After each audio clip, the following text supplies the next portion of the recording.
気がするわね。並んじゃってる。ヘイババンババンバンバアビバビバビバババンババンバンバアビバノノババンババンバンバアビバビバビバババンババンバハービバノノ。はい、藤子さんでございますよ。本日もお付き合いよろしくお願いいたします。この番組はお休み前の約1時間、10時5分ぐらいから11時ぐらいまでの間、皆様と楽しい時間を共有して、いい夢見れるライブを目指しておりますので、皆様積極的に参加してくださいませ。で、番組の前半はこのように、にゃんこに夕飯の残りのカリカリと鰹節を用意しておりますので、猫の姿がそこそこ楽しめると思いますので、猫目的で参加される方は、ぜひ番組の冒頭にスマホを握りしめ、パソコンの画面にかぶりつき、息も止めて瞬きもせず、ご視聴いただくことをお勧めしておりますよ。そしてそのままくたばらないようにご注意くださいませ。ちゃんとチャンネル登録とグッドボタンを押して、スパチャを投げてからくたばるようにしてくださいね。で、今画面に収まっておりますのが、白茶のゆりさん、グレーのぐーちゃん、三毛猫のたまちゃん、茶トラのまさるくん、白黒のくーたくんと、我が家には全部で5匹のかわいい猫ちゃんがおりますよ。で、5匹のかわいい猫ちゃんがいる生活ってどんな感じなのかなっていうのをちょっと楽しんでいただけたらいいんじゃないのかなと思いますよ。どうしたぐーちゃん。鰹節でむせたかで、猫のことをもうちょっと詳しく知りたいよと思われる方は、概要欄のところに猫紹介してありますので、そちらを読んでいただけたらいいんじゃないのかなと思いますよ。で、同じく概要欄のところに Amazon のウィッシュリストのリンクが貼ってありますので、そちらからチュールをポチッとご購入いただければ、我が家に届く便利なシステムとなっておりますので、にゃんこにチュールあげようかなと思われる方は、そんな便利なシステムをご利用いただくことをお勧めしております。かゆいんだよね。かゆいんだよね。で、1日1個抹茶来たの。もう来たの？入るのかい？はい。入ったね。はい。猫の姿じゃない、猫の話もしませんので、これから皆様と一緒に乾杯しようと思いますので、お付き合いよろしくお願いいたします。で、乾杯の時にジャスティースって言いますので、一緒に言っていただけると嬉しいです。では行きますよ。せーの。ジャスティース。あら、かわいいね。女子図並んで、ジャスティース。今日も塩入りのお湯。はあ、今日も寒いな。はあ、暖かくて美味しいよ。でさ、もう、かゆいし、なんか、つぶつぶ出てきた。かゆいし、なんか前にほら、ぐーちゃんにね、引っかかれて、痛いよって言ってたところね、治ったと思ってたけど、また皮がめくれてきて、なんか微妙に痛さがぶり返してきて、もうね、左手かゆいし、右手痛いし、もうかわいそうに。私のお手手みたいなね。お邪魔かな。はい。これで温かくして食べれるかな。はい。こっち向いてくれるかな。はい。ケオンさん、確認のため、部屋の、対角線をスキップしてみた。お、できたか？はい、100%だからできたんだな。おめでとうございます。けんたまさん、今夜もジャスティス、藤子さん、皆様、こんばんは、ボンソワ。本日もお付き合いよろしくお願いいたします。けんたまさん、対角線をスキップできるなんて、ピオンさんのお部屋は広いんですね。確かに。確かに。そうかもしれないな。6畳ぐらいだとスキップできないかもしれないな。もしかしたらな。でもその場でスキップできるから、距離じゃないんじゃないの？そう、なんかね、今日の質問はどうしようかななんてふうに思ってたんだけど、なんか思いつかないなーって思ってたんだけど、なんかふと、そうだ、そういえば、スキップできない人いたなと思って、うちのね、元旦那がね、スキップできない人だったんだよね。で、私、世の中にスキップできない人なんていると思わなかったからさ、はっていう感じだったんで。なんか冗談かなんかかなと思ってたんだけどさ、本当にできないんだよね。なんだっけ、ドラえもんのジャイアンがスキップできないんだったっけ？なんかジャイアンスキップできなかったような気がするんだけどさ。でね、なんか同じような体格してるから、太ってる人ってスキップできないのかなって、勝手にそういう認識になったんだけど、違うんだろうか。ね、感じでございます。じゃあみんなやっぱりスキップできるね。なかなかスキップできない人って稀なんだな。レアなケースに私はぶち当たったってことだな。ねえ、ピョンさん、てんたまさん、狭いから対角線で距離稼いだです。そうね。ピョンさん、ジャスティス。テフテフみたいだな。てんたまさん、こちらは掃除しないと対角線も無理です。なるほどな。そういう事情あるかもな。てんたまさん、掃除というか片付け、そうね、荷物があるから、あの、できないってことだね。まあ、でも、その場でスキップもできたはずだから、距離は必要なかったと思うんだけどな、っていう感じ。で、あと何の話だっけ？もう今日はね、お疲れなんでございますよ。まあ、例によってな、昨日の話の続きで、まあ、今日はもうさ、その材料っていうのにか飾る道具ないとちょっと、安心できないから、今日中に手に入れたいよと思って、ただ寒くて雨だったんでね、朝はちょっとさ、いや、つっても今出たくない。今買い物には出たくないみたいなね、感じで。午前中はね、無理だなと思ってさ。で、なんか天気予報だと、2時以降ぐらいから雨は降らなくなるっていう話でね、天気は良くはないけれども、雨は降らなくなるっていう話だったんで、じゃあまあ、そんくらい目指して出るかと思ってね、今日は動画の編集してたんだけどさ。で、まあね、天気悪いけど、まあ雨降らないんだったら行くしかないと思って、しょうがないと思って、やっぱりね、昼間から寒いからさ、ヒーターつけたり消したりしながらね、体温めながら行動してたんだけどさ。でね、今日はいろいろ言ったけど、もう無理。もう無理っていう感じだ。で、たまさん、カゴはありましたかね？そうで、ほら、セリアは100円だったんだっけか？で、まあね、その目的のカゴが100円で売ってるかどうかはわからないけど、まあ基本100円ショップだから、ね、何もなければ100円で手に入るはずなんだよね、と思ってさ。じゃあ最初にセリア見とかないとね、みたいので、セリア探したらさ、銀座にあって、銀座のセリアに行って、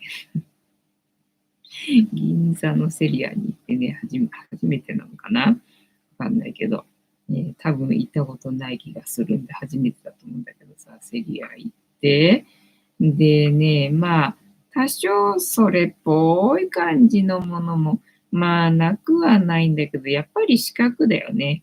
四角で、で、丸いのはね、ちっちゃいの。こんなだから、フニータが1匹しか入んないんで、これはダメだなっていうのでね。で、まん丸でちっちゃくてみたいな感じのは、まあね、ダイソーにもあったかなっていう感じなんで、ちょうど私が欲しい感じの大きさの楕円のカゴっていうのはなくてね、大概四角なんだよね。で、セリアなかったじゃんと思って、で、あとは、スリーコインズっていうのがあってさ、そうだ、スリーコインズっていうのがあったよなと思って、200円じゃないけど、まあそこにあればね、300円で手に入ればまあいいかと思ってさ、行ってみたら、まあちっちゃいわけよ。なんだ、こんなちっちゃい店だったのかと思って、これはちょっと期待薄いなと思って、まあそこでも多少なんとなくそれっぽい感じのものはあったんだけど、やっぱりね、四角だったかな。なので、っていう感じね。で、そこは狭いんでね、もう女性ものっていうの、下着とか、あとアクセサリーとか、そういうものがね、売ってる感じだったんだよね。だから、へえと思って。だから女性ばっかりなのかって思ったんだけどさ、売ってるものが女性ものばっかりだからさ。なのにおっちゃんが一生懸命なんかね、物色してたんで、なんかよっぽど必要なものがあったんだろうねっていう感じでね、狭い店でおじちゃんがガラガラを引いたまんまな、一生懸命店の中を物色してたけれども、何探してたんだろうねっていう感じでね。まあ結局そこでも見当たらず、これしかないのか、これちょっと無理だなみたいな。で、昨日行った、キャンドゥか。キャンドゥのお店の他の階にね、無印あったんで。で、昨日は思いつかなかったけどさ、そっか、あそこに無印あったんか、と思って。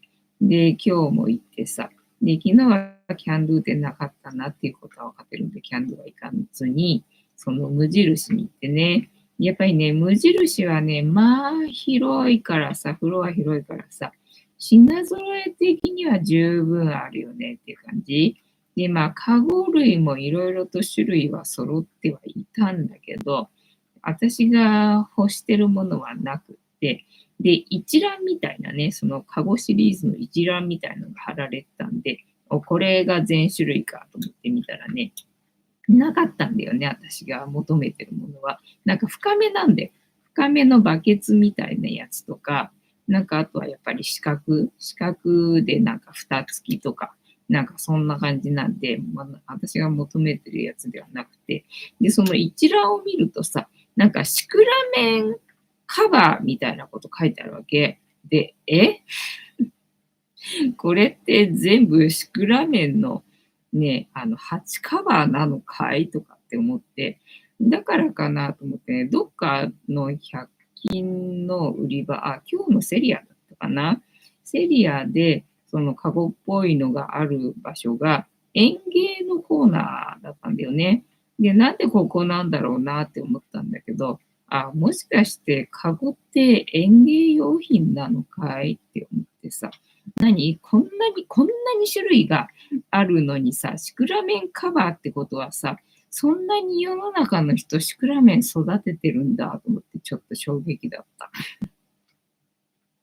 シクラメン育ててないのってもしかして私だけなのかいこの世の中でってね、なんかちょっと思ってしまったよって感じだったな。まいさん、こんばんは、妄想は。ケンタマさん、まいさん、こんばんは、ぴょんさん。セリアはキャンプ用品強いですよね。そういうことか。確かにそうだったかもしれない。そんな感じだったかもしれない。ね、だから男性とか外人さんとかも結構いたな。まあ、銀座だからかもしれないけどさ。で、2つお店物色したじゃないか。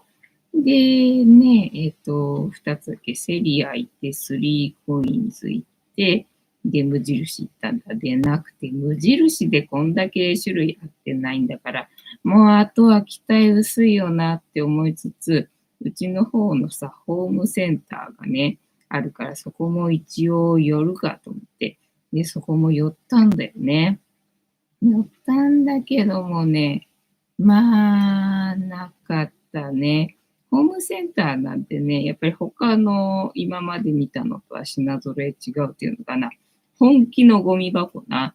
フニータを飾る用のなんかね、ディスプレイのちっちゃいゴミ箱みたいなのじゃなくて、本気のゴミ箱とかさ、なんかそういうのあんだけど、DIY するやつとかさ、ただカゴはなくて、ちっちゃいの、やっぱりね、ちっちゃいの。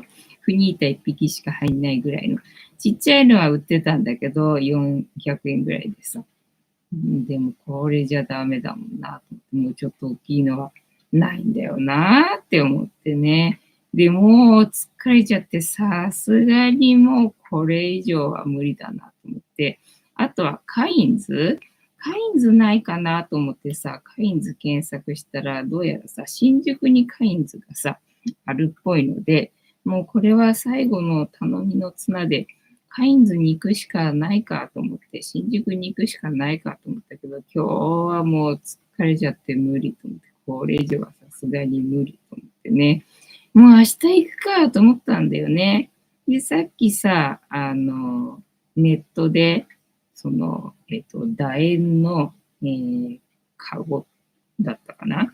で、検索かけたりとかして、で、売ってすぐにね、なんか送ってくれるとこあるかなとかさ、なんか検索して、で、そう、それで検索してたら、カインズの、カゴね、これちょうど私が求めてるのに近いなっていう感じで、欲を言えばもうちょっとね、幅が広いといいんだけど、まあ一番今まで探した中では、欲してるものに近いわと思ってさ、なんだいどうしても私の上がいいのかいまだね、おねしょシート広げてないんだよね。はい。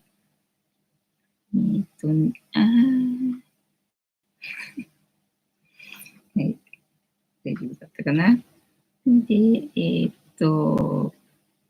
だったんで、じゃあ、カインズで、カゴがもし行ってなかったら時間の無駄になっちゃって、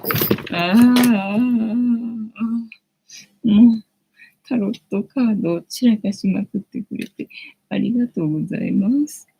なんだったっけそう、だから検索したのか、カインズにあるかどうかね。そしたらちょうどあって、両あるぞと思って、やったーと思ったわけよね。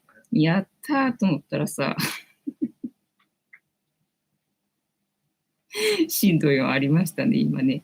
我が家が震源地で、今、震度4がございましたね。大変失礼いたしました。そう。で、あるぞと思って、やったと思って、じゃあ、行けばいいんだって思ったんだけど、下記の店舗には取り扱いがございませんって書いてあって、で、それが新宿だったのね。なんだと思って、新宿にはないよと思ってさ、で、他に行けるカインズどっかにあると思って検索したけど、やっぱりないわけよ。ね、ないよと思って。こりゃダメだと思って、もうね、諦めて。だから明日最後ね、もう、カインズ行くかって思ってたけど、いや、これカインズ行ってないってことがもう分かっちゃったから、もう望みはねえなと思って。で、あれか、ネットでね、すぐに、送ってくれるとこあるかなと思って、で、探したんだ。でね、値段は高いからどうしようかなと思ったんだけど、ただ他のはね、本当なんだ、これいいかもっていうのは8000円とかなんだよ。そっか、みたいなね。で、さすがに8000円は払えないからさ、っていうので、で、まあ2000円ぐらいでそこそこ良さげなのがあったから、で、即日配送みたいな感じみたいだったから、それでギリギリね、間に合うかな、どうかな、みたいな感じだったんだけど、2000円だったんでさ、で、まあ5個ぐらい欲しいと思ってたからさ、そうすると1万円とかになっちゃうからさ、だいぶ良さオーバーだな。だいぶ予算オーバーだとどうするとかって思ったんだけど、なんかね、それが、やっぱりね、届かないかもしれない感じだったんだよね。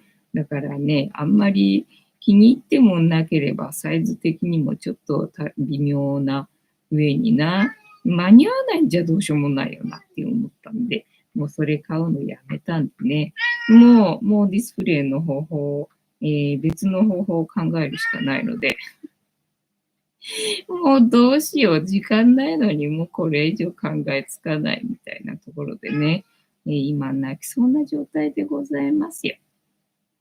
てんたまさん、セリアはキャンプ用品強いですよね。どうした言ったらすっきりして、2つの中に入るのかな、違うのかな、まだすっきりしてないから、入る、諦めて入ってくれた、ありがとうございます。ぴょんさん、紙のご加護がありますように。てんたまさん、オタクでしんどよ。カニタンさん、ぴょんさん、うまい。こっちは揺れていません、わら。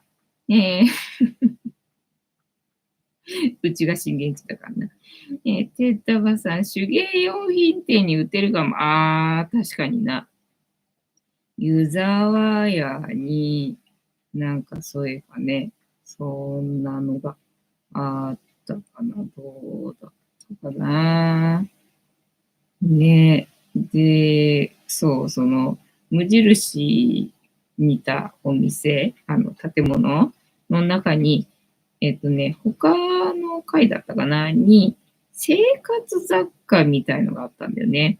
で、生活雑貨かなんだろうな。まあ、ちょっとそこを見てみようかなと思ったら、なんかそこが一番テイスト的にはね、ありそうな感じだったんだよね。ぎょーっと思ってね、なんか寄ってみてよかったよと思ったんだけど、ただ、ただちょうど自分が求めてるやっぱりその丸型のカゴっていうのがなくて、やっぱ丸っていうか楕円のないよなと思って、意外とありそうでないもんだなと思ってさ、だってよくさ、イラストとかでさ、なんかフルーツがね、乗っかってるカゴとかさ、あとパンが乗っかってるカゴとかさ、あとなんだ、毛糸編み物とかのさ、毛糸とかが乗ってるカゴとかさ、大体なんかね、そういう楕円のさ、なんかバスケットに入ってたりとかするじゃん。なのに意外とそういうのってさ、売ってないんだよねっていうのね。なんかちょっと残念でございましたな。てったまさん、ピヨンさんの、渾身のダジャレ、紙のご加護、華麗にスルーされました。紙のご加護、なんかあったっけ。わかんない。理解できてないよ。えーっと、紙のご加護。ゆりさんがなんかしたんだっけな。まいさん、お香の売ってるインド雑貨屋さんがいいかも。なるほどね。朝の、カゴ、そうそうそう。だから、もう最悪、紙袋をさ、そう、自分で丸く、形をさ、整えて、大きめの紙袋ね。で、そこに入れたらいいかなとかっていうこともさ、まあ考えたりとかしてたんだよね。で、うちには今紙袋ないからさ、昔はさ、新聞入れ、なんか新聞取ってると、新聞入れもなんかくれるみたいなんだよね。うちの実家、母親がさ。で、その新聞入れに新聞入れて、で、ゴミに出してた気がするんだけどさ、それがね、ちょうど大きさ的に、なんかね、紙もさ、茶色い紙で、なんか良さげだなってなんとなくイメージ的にはあるんだけど、ただ今うちにはそういうものはないんでさ、どうすっかなみたいなね。もうわからん。もうわからん。もうしょうがないから、一個一個フニータを、もうただ横に並べるしか、もう私にはね、考えがもう出てこないって感じ。で、昨日ダイソーでさ、一応、フニータ立てかける用の、なんだ、なんかね、装置、装置なんかね、を買ってきて、で、それを置いて、で、ね、飾れるように一応5個ぐらいは買ってきたんだけど、だからそれを買い足して、もうちょい並べられるようにするのか、もう諦めて、諦めて、もう並べちゃうか、平置きするか、もうどうするみたいなね、感じでございますな。てんたまさん、確かにインド雑貨屋さんもありそうですね。確かにインドや雑貨屋さんな。考えたことなかったな。もう身の回りにあるものでしか考えられないからね。自分の世界にないものは思いつかないもんな。マイさん、高円寺の無限堂、そうなんだな。高円寺遠いな。もうな、降ってこないかな。降ってこないかな、みたいなね。いよいよ時間がなくなってきたからね。だから新しいフニータもね、作り途中のがあるんで、綿を詰めてね、口を閉じればさ、ね、完成するんで、それも完成させたいなって思ってたんだけど、もうそれは諦めるしかないかも、みたいなところになっとるな。そうだな。ね。だからもう、今後ね、もうそういうのがあると思ったんで、そういうカゴを見つけたらね、買おうかなとは思ってはいるけど、ただこういうフニータの出店を今後やるかどうかが、まあ、まずわかんないよね、みたいなね。いい感じ。それのためにね、なんか買ったはいいけど、また出番ないよってことになってるな。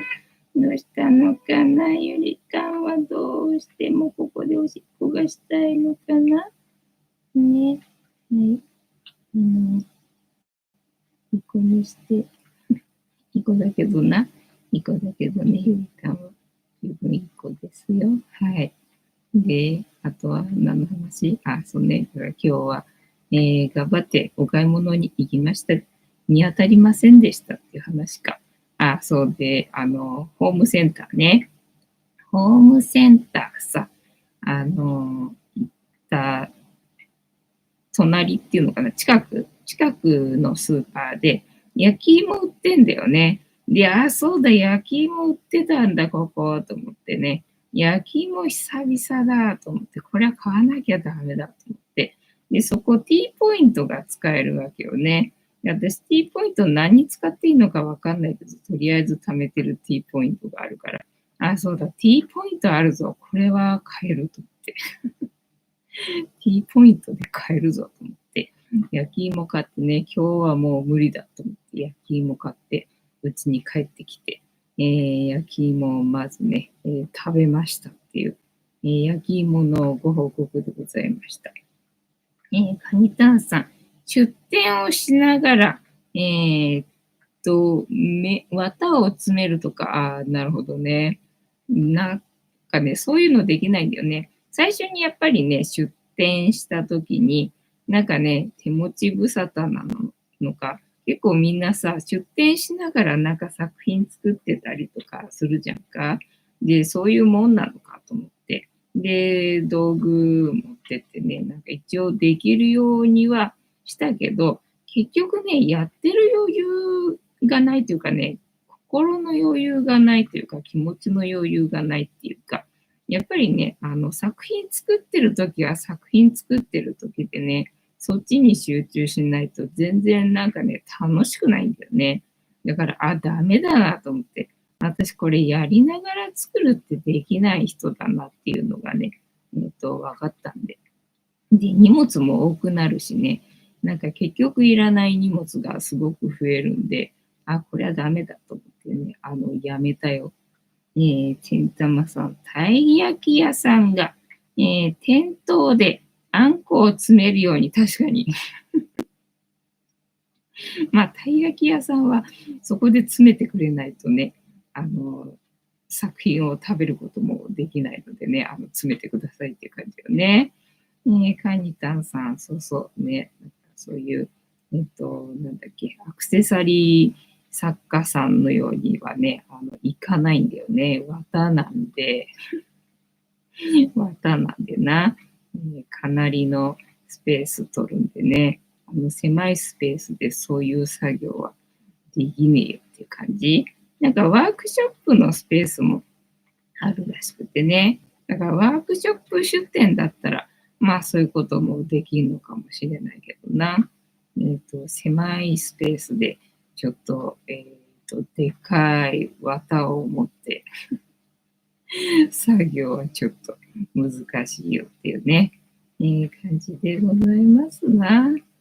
もうダメだ。もうダメだって感じだね。もう横にフニータを並べるしかないねっていう、感じでございますね。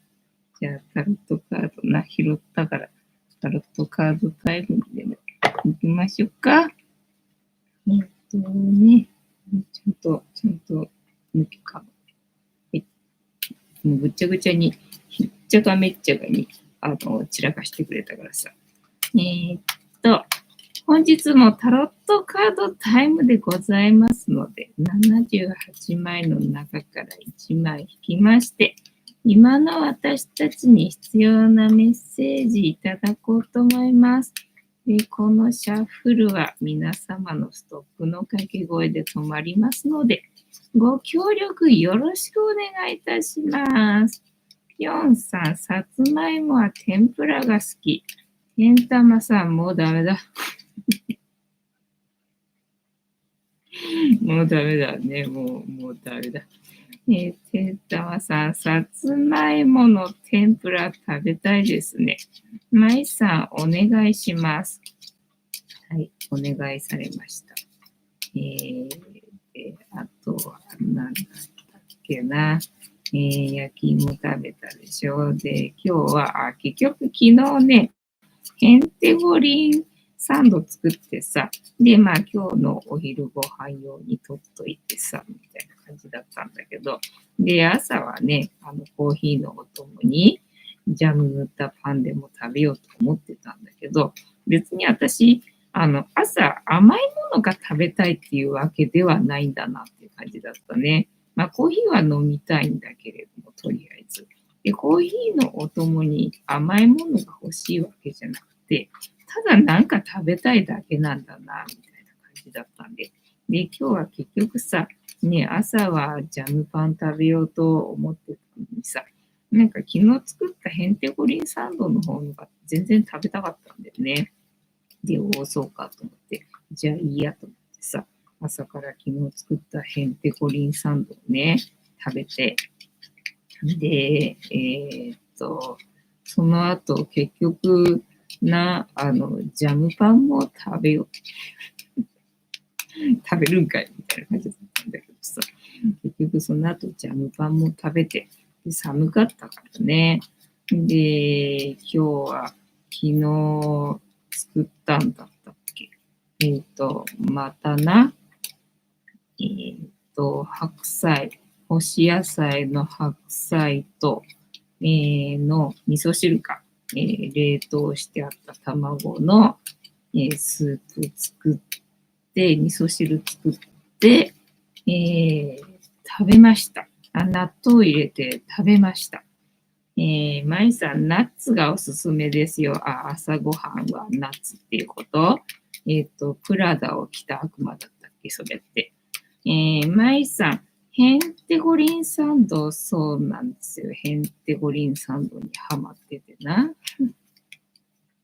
ヘンテゴリンサンドを昨日作ったんですよね。まあ、それが、ちくわのサンドイッチと餃子のサンドイッチを作ったのかな、昨日はね。で、それを半分食べて昨日。で、半分残しといて。で、今日のお昼用と思ってたんだけど、朝っぱらに全部食べちゃって感じな。てんたまさん、ヘンテコリンサンドは動画上がりますか？上げたと思うよ。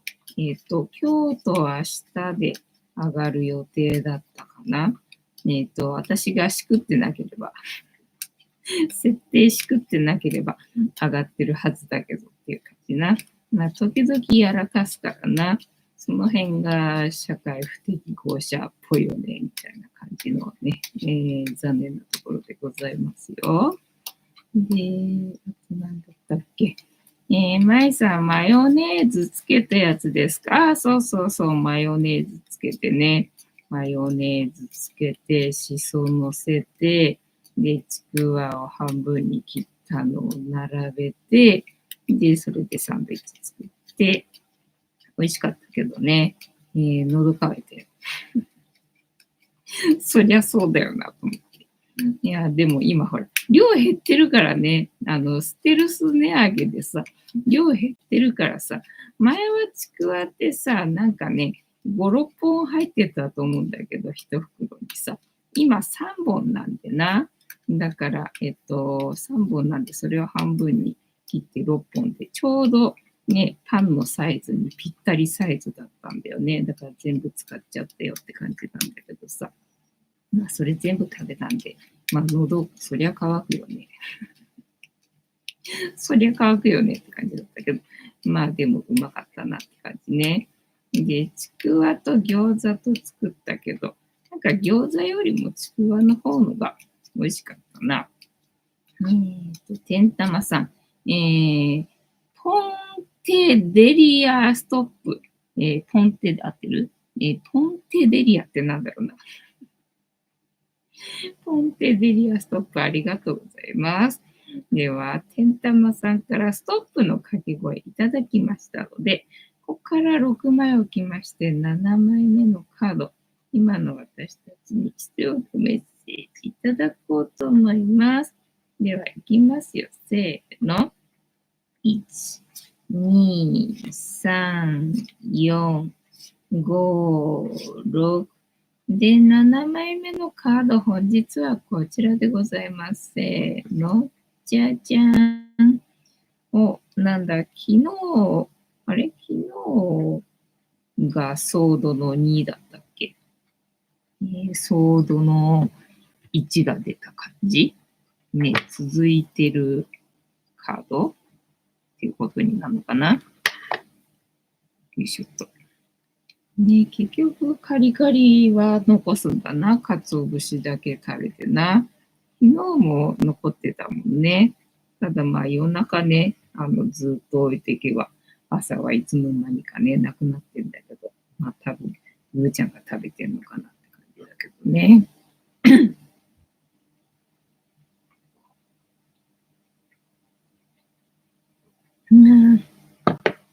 まいさん、あの時助けていただいたちくわです。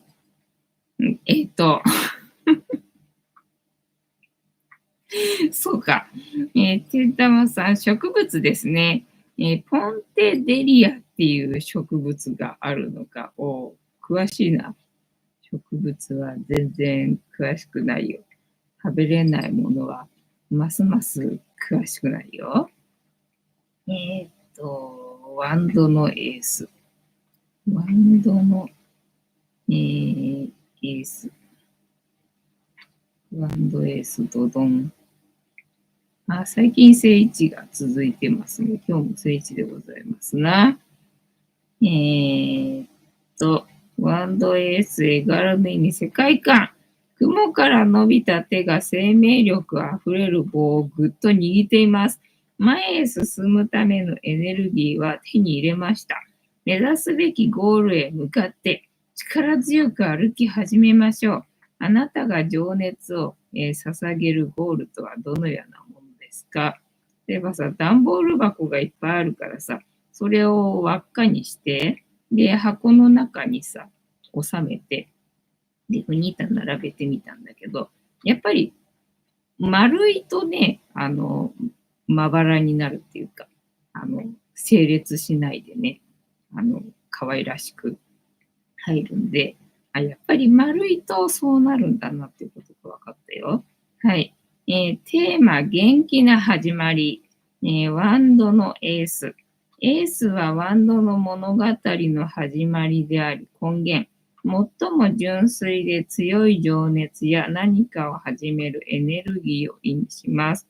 そう、水源ね。日本の水源って、十和田湖なんだってさ。はい。右から伸びた手、未来へ向けてやる気や情熱を持って始めることを表します。わかめが芽吹いた木の棒、生命力やエネルギー、情熱を表しています。棒から舞う葉っぱ、純粋なエネルギーを示します。丘の上の城、目指すべきゴールや目標を象徴しています。物語、ワンドは火を起こすために使う棍棒を表します。火がなければ私たちの生活は成り立ちません。そのためワンドは何かを起こす、始めるという世界観を表しています。そしてあなたの中に眠る情熱や理想を気づかせてくれるエネルギーを象徴しています。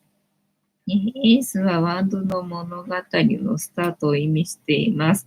数字の1は男性的なエネルギーが強く、行動力や思考などのパワーが詰まった数字、ワンドの象徴である情熱的なエネルギーを上手に使って明るい未来を手に入れるヒントを探してみましょう。体の左側が男性性だったっけな。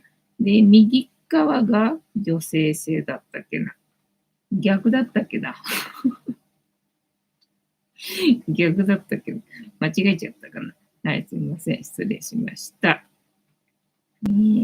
正位置だな、今日な。正位置の解釈全体。物事をスタートさせよう、スタートさせるための熱意と力は備わっているよと背中を押してくれています。新しく始めたいことがあなたの中にあれば、勇気を持って最初の一歩を踏み出してみましょう。複雑に考えすぎず、まっすぐにぶつかっていく姿勢が成功へとつながるかもしれません。恋愛、情熱的なワンドエースが出るとお互いの気持ちが高まり、どちらかが告白やプロポーズなどの行動に移す可能性があります。また、新しい出会いや恋に気づくきっかけが生まれるかもしれません。パートナーを探している人は出会いの場に足を運ぶ、身近な異性とコンタクトを取るなど、自分から積極的に始まりを探しに行く行動がおすすめです。カップルの場合は子宝に恵まれることも。仕事、金運、新しいプロジェクトや職場に挑戦することで周りと争う環境の中でも成功をつかみ取れそうです。素敵なアイデアがひらめくケースもあります。温めているアイデアがあれば実行に移すチャンス。あなたのクリエイティブな素質をぜひ活かしてみてくださいね。人間関係。ある人の強い意志を持って目標へ進んでいく姿に、あなたは刺激を受けているかもしれません。また、あなたのインスピレーションを刺激するような熱意のある人と出会い、新しい関係を築いていく可能性もあります。お互いの情熱がうまく噛み合うことで、それぞれの目標達成につながる関係になりそうです。はい。ウェイトの解釈。創造や根源の意味を持つと解釈しています。人間が手にした最古の道具。武器として、ワンドじゃなくてソードか。なんか絵が、違ってた。こんだけ読んどいて違うカードを読んでた。ソードのエースじゃんね。ワンドじゃない。ソードのエースで。はい、失礼しました。今日も見事にやらかしておりますよ。雲から伸びた右手にはしっかり剣が握られ、勝利を象徴する夏目足の葉が添えられています。剣が王冠を痛感しているのは強い信念の証。あなたは望む未来を切り開くために真実をしっかりと見つめていますか？テーマ、意志を定める。だって。はい。物語。ーと、聖一全体、強く意志を定めて行動を起こしていくことによって、より高みを目指せることを表しています。知性と決断力はすでに備わっているので、バランス感覚を生かしつつ、うまくコミュニケーションをとっていきましょう。未来に向けて新しいことにチャレンジしていくタイミングでもあるので、湧き上がるビジョンやひらめきも大切に。はい。ーっと、ウェイトの解釈。雲から伸びる手に握られた剣は真上を指し、物質世界の人生の成功や尊敬の象徴である王冠を貫いているカード。勝利や征服を意味し、強い精神力で決断を下しながら、半ば強引にでも圧倒的な力でもって勝利をつかみ取りに行くことを伝えています。一方で、憎しみだけでなく愛の面においても大きな力を持つカードと伝えています。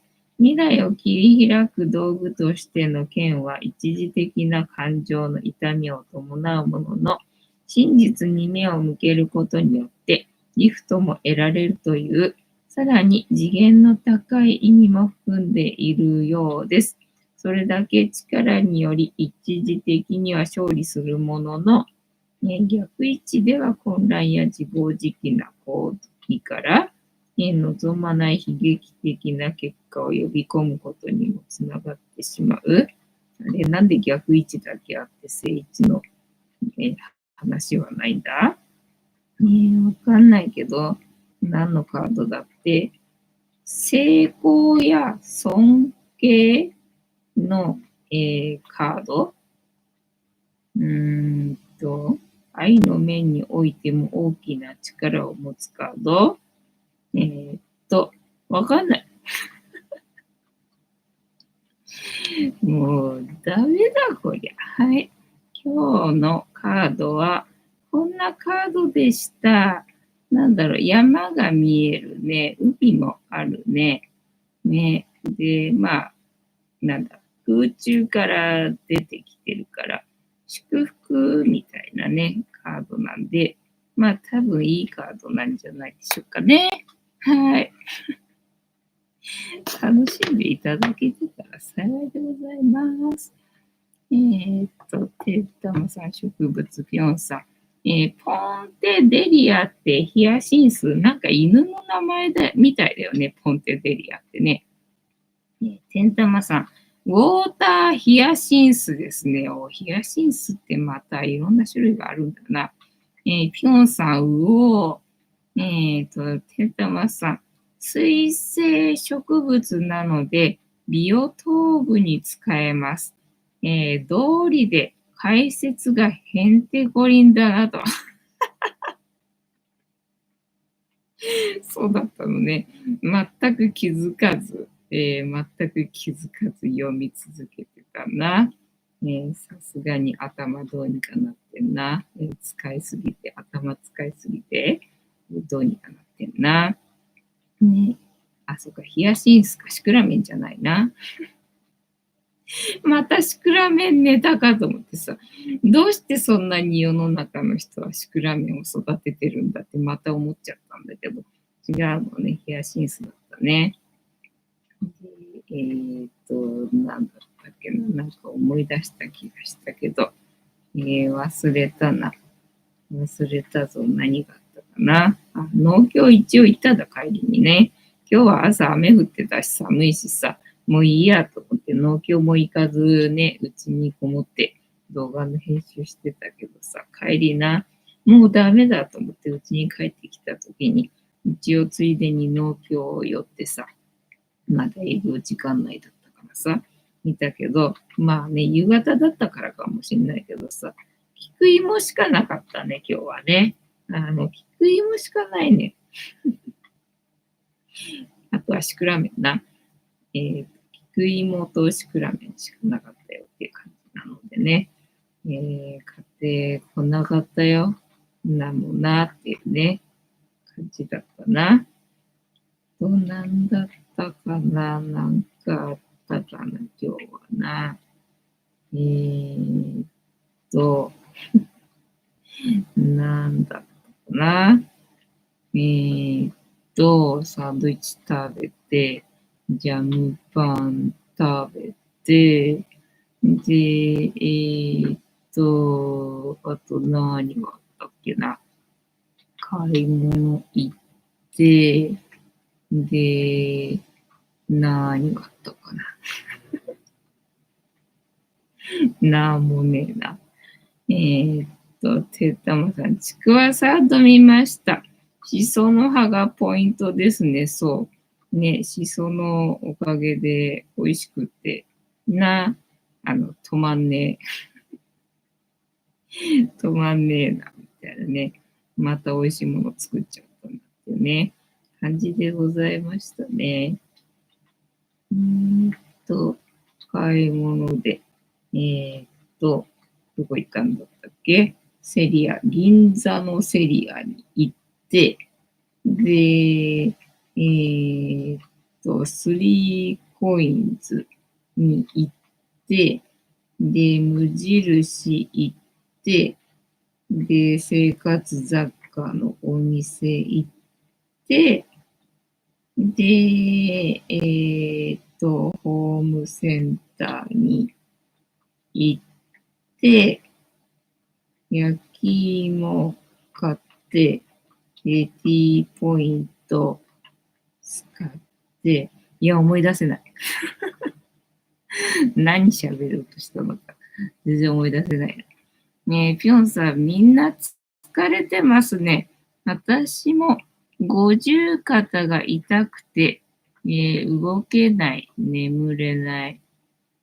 ね、ここは何だったかな。何があったかな。今日は以上終わりかな。はい。てんたまさん、眠れないのは辛いですね。ビール1ケース飲んでみてください。ビール1ケース飲むと飲めるもんなのか？五十肩っていうのはどういうことなんだろうな。なんか原因があるの、ないの、治せない。五十肩は治んないの一生。ってことは、一生眠れないのかな？じゃあ、寝なきゃいいじゃん。そもそも、寝るってことを諦めればいいんじゃないのかね。問題解決しました。はい。えーっと、あとは何がありますかね。あと1分。なんかネタが思いつかない。ぴょんさん、原因不明の痛いやつです。1年ぐらい続くそうです。あ、治るんだね。じゃあ何？ 50 歳の間は肩が痛いっていうこと？で、51歳になると、治るの。けんたまさん、突き放した。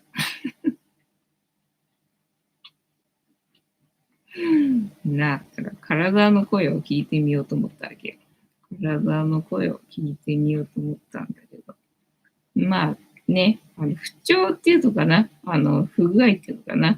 まあそういうのがあるときは、大概休めっていうことなんだけど、休めっていうことなんだけど、五十肩ってどういうことだろうと思って。ね、だからなんかそういう理由があるわけじゃないっていうか、まあ原因はあるんだろうけど、そういう50歳だからみたいな、そういう理由じゃなくて、ただ今日は肩が痛いわみたいな言う時だったら、まあ体からね、休めようっていう、まあ大体メッセージなわけよね。で、まあ、休めば治るよっていうことなんだけど、50方だとまた事情が違うのかしらと思って、わかんなかったのね。わかんなかったのね。で、まあ、そもそも夜寝るっていうこと自体が全員が全員夜寝る生活っていうこと自体が不自然らしいんだよね。だってほら、10人トイレ、もうそれぞれがそれぞれで違うはずなのに、みんながみんな夜は寝て、朝は起きてっていうね、生活っていうのは、まあ不自然。で、本来は、その牛蜜時が一番、なんか、法律がいいらしいんだよね。ただそれも全員が全員ではないからね、私みたいにね、もう全然夜中は寝てるよみたいな人もいるわけだから、まあそういう人は別に夜寝ればいいと思うんだけど、本当は人間のその作りとしては、その夜中が一番脳は冴えてて効率がよく働くので、なんか夜は別に寝なくていい。で、昼間は全然効率が悪いらしいんで起きてるの。だから昼間寝た方のが、だから本当は夜起きて、で、昼寝る方のが、なんかいいって言ってたよ、宇宙人がな。と、突き放した。白タンさん、寝ないもありですね。そうそうそうそう。ね。そうなんだ。みんながみんな一緒じゃないからね。